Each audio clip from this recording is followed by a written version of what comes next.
अस्सलामुअलैकुम नाज़रीन, आप देख रहे हैं अल शरीफ फाउंडेशन न्यूज़।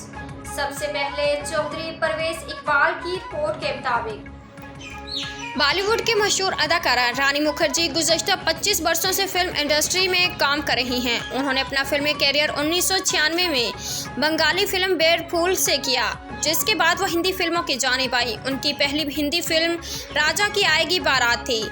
रानी मुखर्जी ने हाल ही में इंकशाफ किया कि अपनी नौजवानी में वो फिल्मों में काम करने की ख्वाहिशमंद नहीं थी। उनका ताल्लुक एक फिल्मी घराने से था, लेकिन उनके वालिदैन फिल्मों के हवाले से घर पर कोई बात नहीं किया करते थे। उनका कहना था कि उन्होंने फिल्मों में काम इसलिए शुरू किया क्योंकि उनके ख़ानदान को माली मदद की ज़रूरत थी। 2 वर्ष फिल्मों से दूर रहने के बाद इस माह रानी मुखर्जी एक बार फिर फिल्म में परफॉर्म करते हुए नजर आएंगी।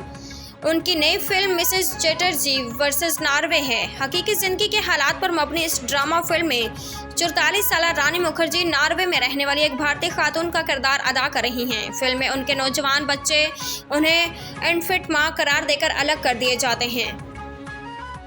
मज़ीद अपडेट के लिए देखते रहिए अल शरीफ फाउंडेशन न्यूज़।